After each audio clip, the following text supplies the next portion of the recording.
Hey guys, Mike here, and I hope you have an incredible New Year's Eve, and let's make 2018 absolutely phenomenal. That's not all I'm going to say in this video. That'd be a really boring video. But don't party too much tonight. Don't go absolutely crazy to where you don't remember anything that happened or you regret something the next day. But anyway, so I want to talk about some awesome productivity tips that will help you really crush 2018. And I'm going to start utilizing a lot more of these myself. We all have flaws. I'm not perfect. I'm not someone that always gets incredible things done. I try to do things, but I'm human. We all fall back into habits and bad mindsets and stuff like that. And there's plenty of things that can derail us from our goals.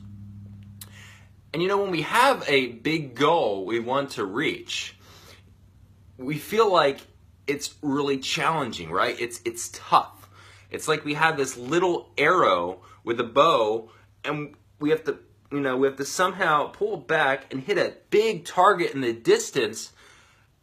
It seems like it's impossible. This little bow and arrow is made up of our experience, our knowledge that we've had, over time, and it just doesn't feel like we have the capability to use that limited experience that we've had to reach our goal. And there's many different ways, though, that you can reach your goal. And you can reach your goal, and you will reach your goals in 2018 if you just follow these simple little ideas I'm sharing with you. And you've heard this before, but it's important for you to keep ingraining this. As Brendon Burchard says, if you're not following Brendon Burchard, you need to do that. What's common sense is not always common practice. So even if it's common sense, if you're not doing it, it doesn't really matter. So, like I said, it can feel really challenging to hit that goal. So what you do is you chisel away at it every day. You just take your, that goal is the block, and you have the chisel, and you just chisel away at it until you reach your goal. And this really relates to, it's a great analogy for the statue of David in Italy. So Michelangelo, of course, if you know Italian history or if you know about architecture and stuff like that, Michelangelo finally chiseled away at the statue of David, which actually was a big block of marble. It's a half-finished block of marble. It was already started working on. It was commissioned to actually create the statue of David. There are other people like this ministry or this Ordus Dei or something like that. They commissioned this statue to be made, and it wasn't finished. It was just laying on the side of the road for the longest time, or was in this shed. And Michelangelo came across it, and he realized he could be the one to finish it. He realized the beauty he could make this block of marble into just by chiseling away at it every day. He realized how incredible he can make the statue of David look. And it wasn't challenging for him because he realized, again, that he just chiseled away at it. So just take that big goal you have and break it down.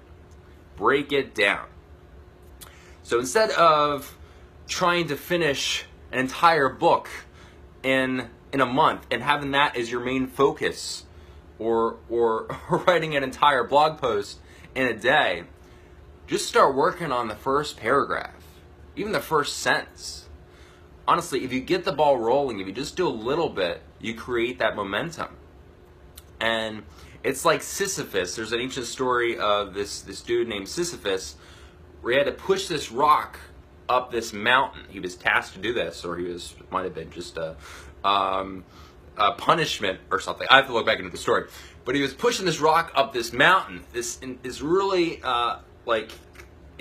heavy rock, massive rock. And the dude's a lot smaller than the rock itself. I'm pretty sure. He might have been a giant. I don't know. Just go along with me and look it up. So he's pushing this rock up this mountain, and he eventually gains momentum. He keeps going up the mountain, and it gets easier and easier and easier. So just chisel away. Instead of working on 5 videos of your course today, if you have an online course you're creating, work on the welcome video. And that might inspire you to work on the first video. And also, you want to not just work on things that are fun. A lot of times we want to work on things that are enjoyable. But usually the most difficult parts of any project or task are not that fun. They're not that exciting. Whether that's researching references for your novel, or creating an intro video for your course or something like that. It's not always that exciting. Sometimes it can be, and if it is fun, I would suggest that you do that later and find something that's difficult.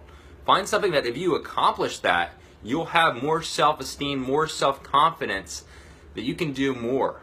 Because when we actually are able to crush things that are difficult, we're able to accomplish things that seem really challenging, then we have that feeling of certainty that we can accomplish even more. And this just makes us feel unstoppable. So chisel away at that task, and also change your state. So it's easy to just dive right into a project, and if you've let maybe other people's priorities or just maybe something happen to you, or something unexpected, maybe you got a bill in the mail you weren't expecting, and it put you in a bad state, and then right after that you started working on your blog post or your book or YouTube video, whatever it is that you do. If you're in a bad state, it's going to be a lot more challenging to be able to actually work on that project, because you're not going to have the right mindset. You're not going to allow creativity to flow in, and you're not going to be inspired. You need to actually operate from a emotion of inspiration and joy when you're really doing anything, because that's when you bring your best self to that project, task, whatever. So, obviously a way to change your emotional state, you can jump up and down, you can say yeah, you can read affirmations to make you feel better. But really a great way is just to listen to music. Listen to music that you love, that makes you feel good, makes you feel inspired, makes you feel happy. Or, like I got Leonardo da Vinci's book, I don't have it with me right now, but read that. Read something like, a story of someone that is inspiring to you, and then work on that project. If you change your state, it's so much easier to get more things done. All right, so there are a few tips I want you to start implementing in 2018. Change your state, chisel away, and also be patient. Be patient with yourself. Things take time. Success is definitely a journey. And you have many destinations along the way. So once you reach those destinations, there's always another destination to hit. Never stop growing, and keep going after what you want, my friend. Because 2018 can be absolutely incredible if you allow it to be.